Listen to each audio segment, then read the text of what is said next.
I don't have any different thoughts other than we're ready to still roll against New Mexico State. We're getting a little bit closer, which is good.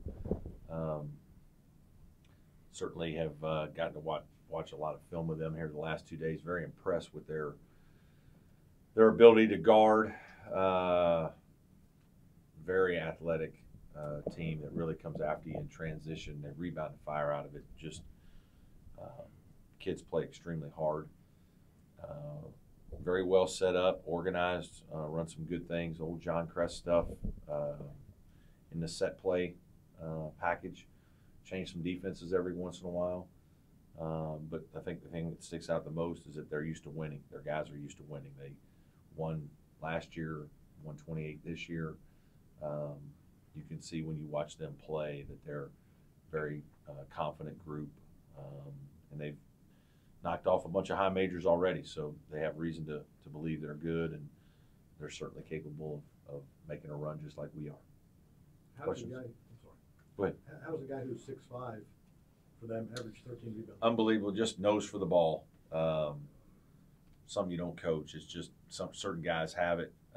They just have a high motor where they're extremely active and athletic and just go for the ball all the time and just have a knack of knowing where it's kind of going to go, and then athletically are gifted enough to go make plays. And then obviously the unique thing about him is he's then good enough as a basketball player to bring the ball up the floor and initiate their break, and so it eliminates the need to outlet, and it puts more pressure on your defense.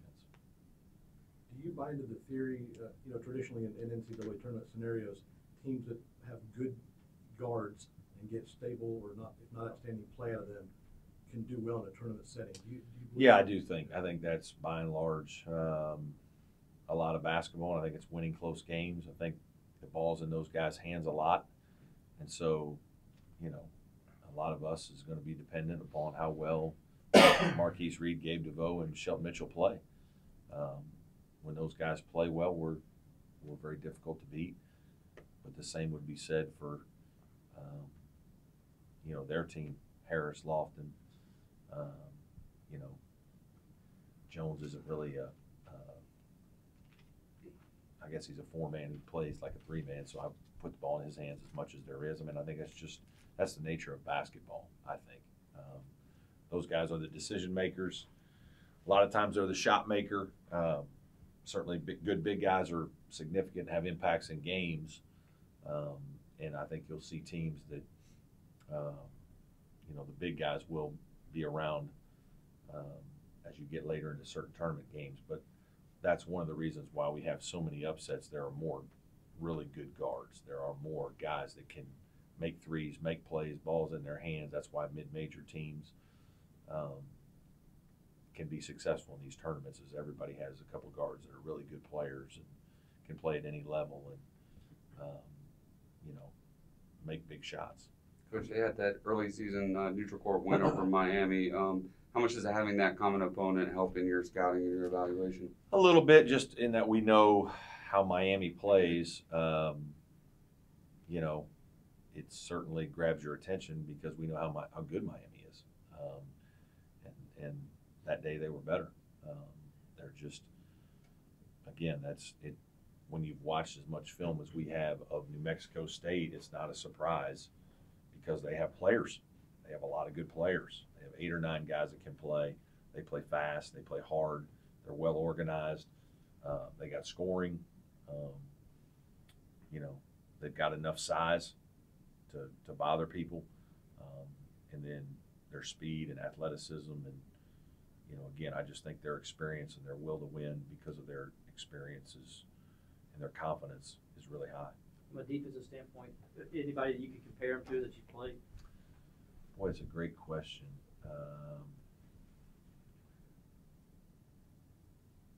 Not off the top of my head.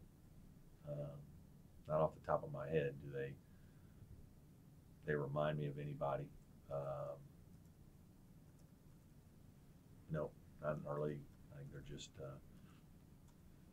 there may be a similarity or two to NC State when NC State plays, 4 small guys and 1 big. Maybe a little bit of them.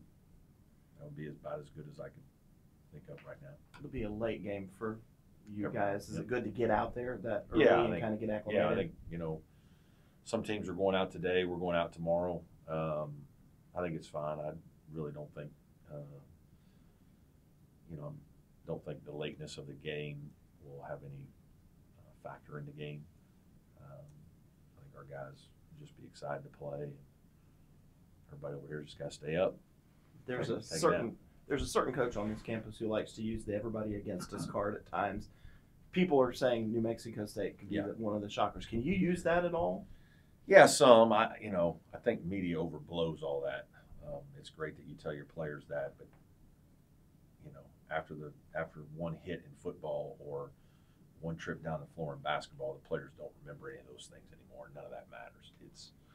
It's about playing and executing your plan. Can it help you in preparation for the week? Maybe, but I think our guys are aware that very few people have believed in our team for months now. It's not just one game or 1 week.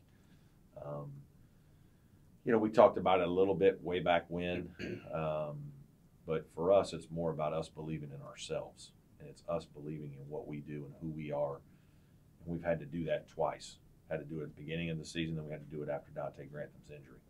And that's one of the reasons why I'm proud of our team. And I told them that after Selection Sunday, that we can be as successful as we want to be. We're good enough, and but we have to play really good basketball, because all the teams we're going to play right now are here for a reason. They're good, they play well, they're competitive, and we're the same. So, let's have a good week of practice, and then let's get ready to go do it. And so I don't know that it matters if somebody doesn't pick us or a couple people don't pick us. We're not we're the 5-12 that everybody's looking at is going to be upset. I don't think that's a huge bearing on my guys playing harder or practicing harder. I think our guys are motivated to play well and practice well because they want to win for them, not to prove somebody else wrong.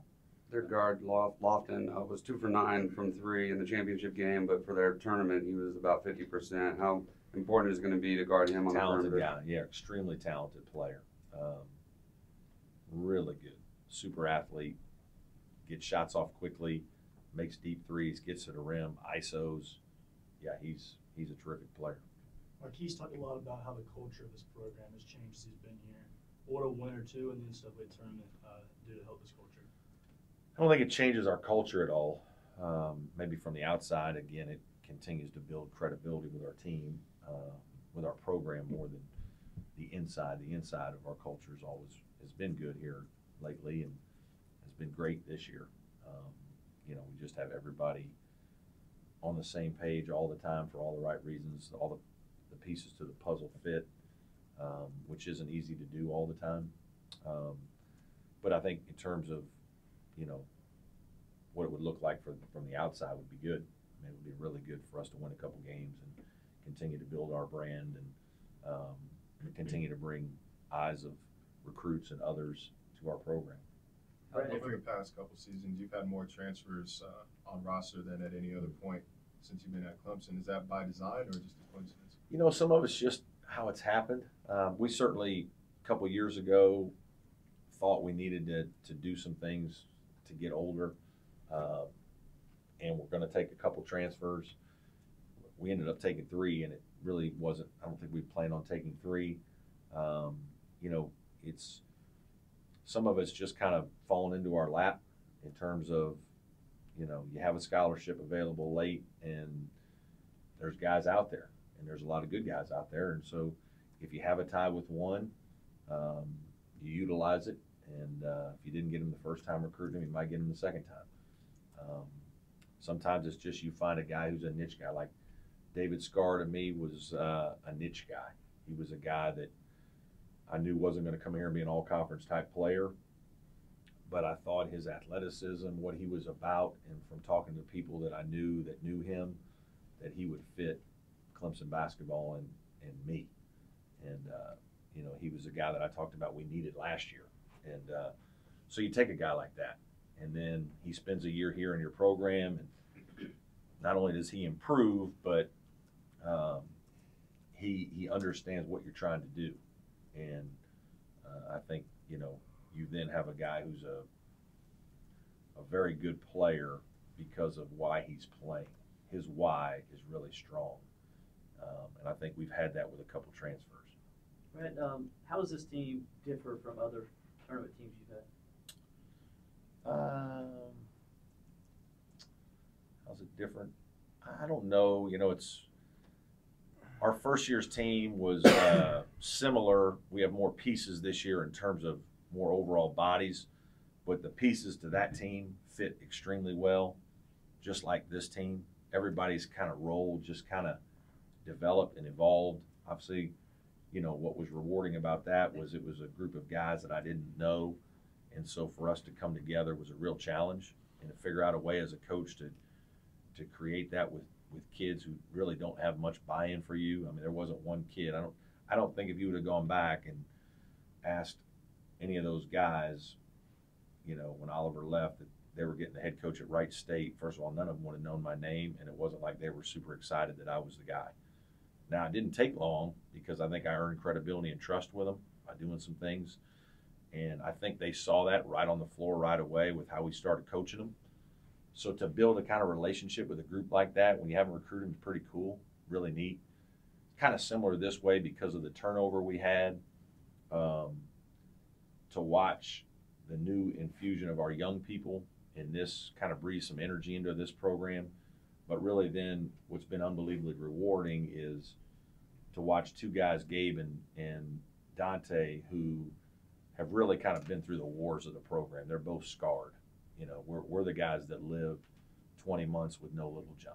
We're the guys that, had a locker room that was smaller than this room by about half for 20 months. They're the guys that couldn't just go into the gym anytime they wanted to get shots up. We rode to Greenville and did all these things and practiced at inopportune times that weren't good for school or being a player sometimes.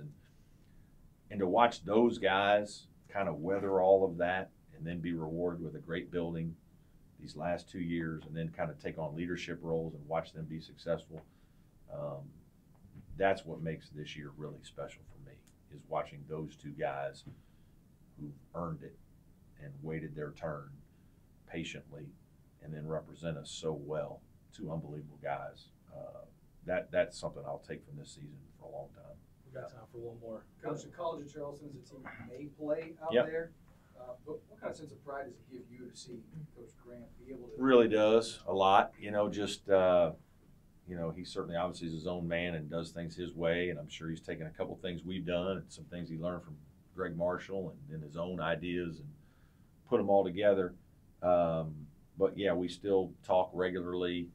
Obviously, I got two assistants that were with him for a year or two down there to kind of help him get going, and so we all still follow their scores unbelievably close and root for those guys a lot, and know just about everything that's going on with their games and what's going on, and I think they do the same with us. And so to watch him be successful, I'm really happy for him to go back to his hometown and to lead his hometown team back to the NCAA tournament.